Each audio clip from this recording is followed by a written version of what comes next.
Hey, what's up? Welcome back to Project Freelance. My name is Kay Anagonio, and I am your host here on this podcast where I bring different guests to you every single week to talk about how they built their freelancing careers. So this week on the podcast, I'm speaking with Matty Leong, all the way from Hawaii, from the island of Oahu.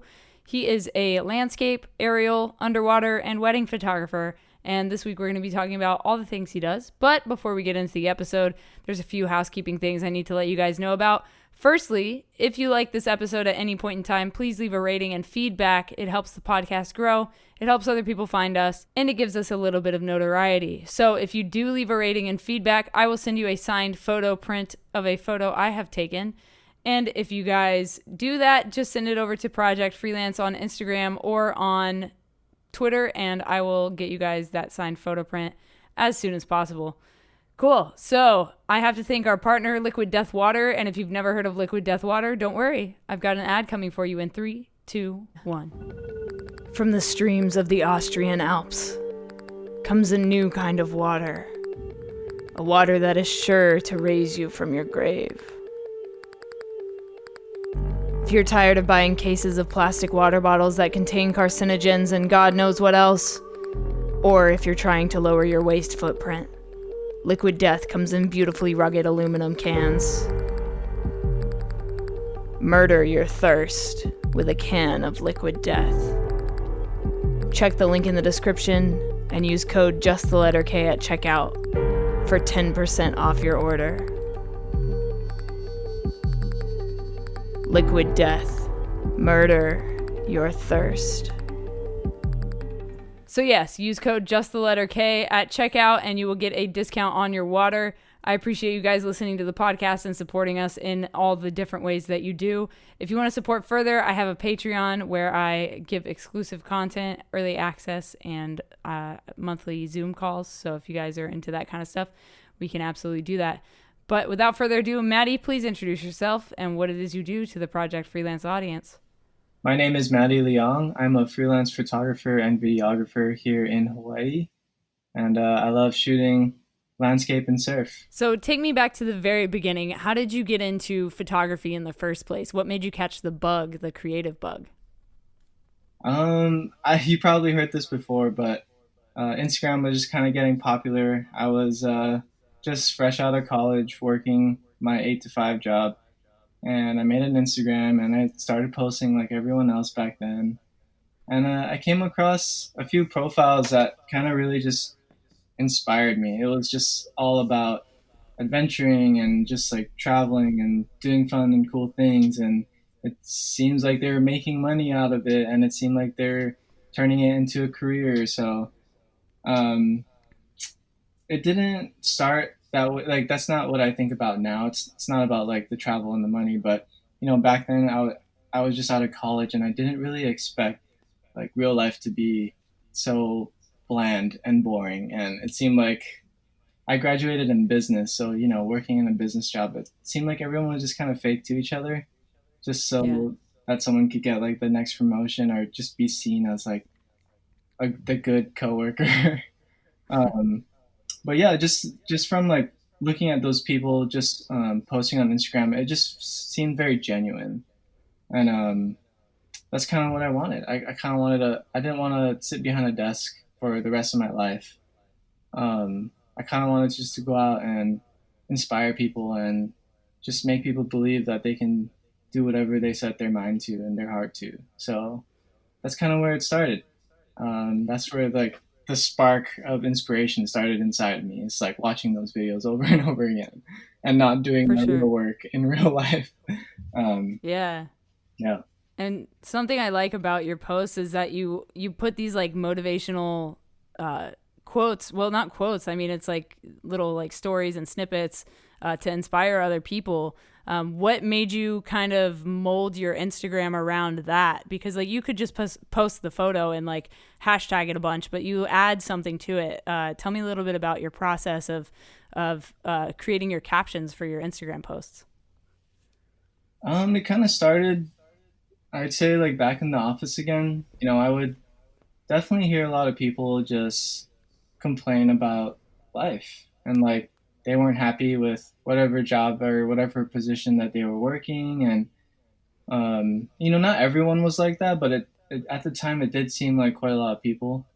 Um, so yeah, it just kind of stemmed from that. And when I just started getting into photography and doing all these things, there was a lot of doubts coming my way. It's like, oh, you went to college just to do photography, or like photographers don't really get a lot of money. And that was back in like 2015. And like, why are you choosing photography over this other like stable lifestyle that you could be living? So I don't know. It was just kind of a way to help myself at the same time to inspire other people who get a chance to read it, because everyone's going to be reading and looking at a caption or a photo at a different point in their life, and it's like you never know who's going to really like grab onto what you're saying. And I have come across other people who have saved me through their words, and it's like words are powerful, especially when everyone's attention is now towards like this little device in your hand, or we're always looking at a screen. It's like,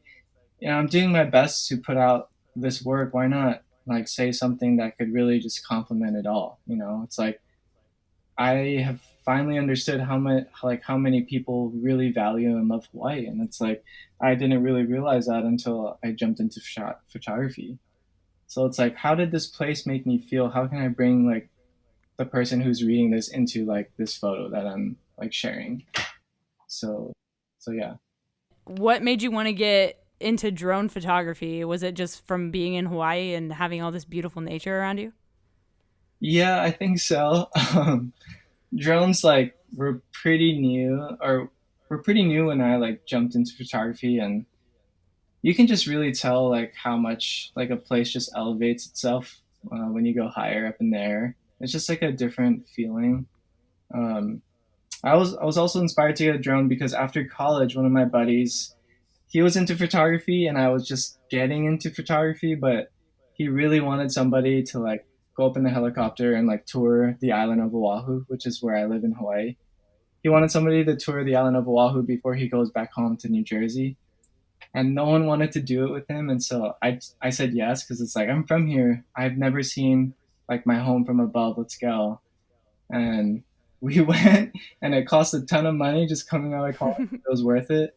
Um, but yeah, it was just mind blowing. Like I have never been so moved by like my own home, um, than seeing it from above. Like it's so different. Like the waterfalls, the landscape, the mountains, like even the beaches at sunset.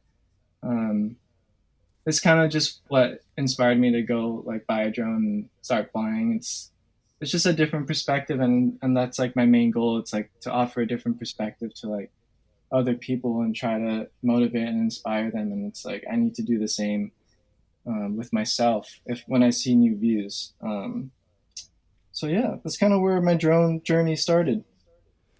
And then to get certified, what did you like study? Like, were you studying online? Like, did you do like an in-person course? Like, what was your process to getting certified? So I got offered a job during quarantine, like when quarantine just started in Hawaii due to COVID. I was offered this drone job at this construction company, and they were like, "You can have the job, but you're not certified. So if you can get certified in the next 2 weeks, then we can give you the job." So I went and got certified in the next 2 weeks. What? Yeah, it was the probably the most rigorous time of like just cramming and studying and like making sure like my drone like is like registered with the FAA, and making sure like everything is good, and getting insurance on the drone too after getting certified. So it's like it was a lot, but that's kind of what pushed me. But whoever's listening to this, like if you have the opportunity to like get a drone and you want to start getting into drone photography and video, you should get it right away, because it's like so many more people will go with you because of that certification. And then sometimes that's all it takes between like them choosing you over someone else. Um, but yeah, that's kind of what pushed me to get it, and I got it within 2 weeks. That's amazing that you got it so quickly, man. It took me like I studied for like months, and you're out here like, oh, yep, did it in 2 weeks, got certified, got insurance. Yeah, well, I felt like I was in survival mode, because it was like True. I like all the weddings stopped, and that was kind of like most of our main sources of income here in Hawaii as freelancers. A Right. lot of weddings. So that stopped, and I didn't want to stop doing photography full time. So it's like, if I didn't get that job, I would not have been like somewhat stable throughout like peak quarantine here in Hawaii and shut down. So Wow. yeah, and I just watched Tony Northrup, is that his name? I just watched his YouTube video and studied his study guide, but um, I only passed it by 3 questions.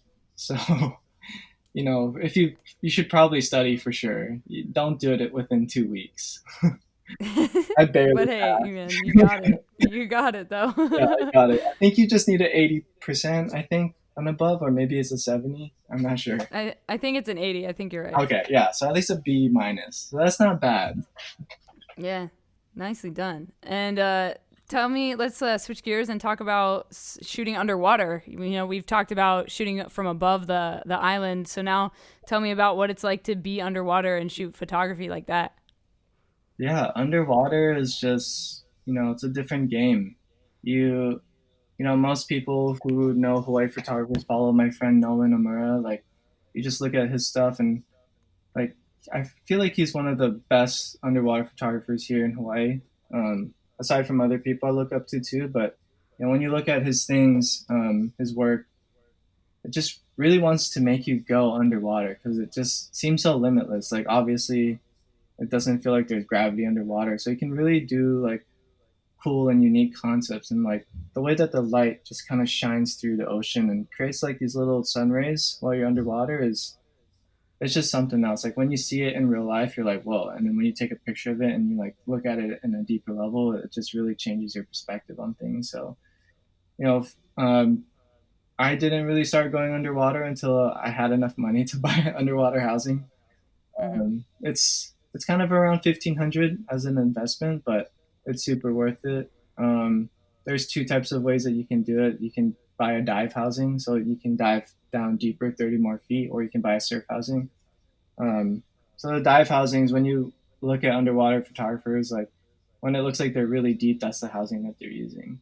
Um, so yeah, it changes the game. I encourage everyone who is interested in like water and ocean photography to just get one because it just really gives you a different perspective, and it can really complement and help you in other ways of photography.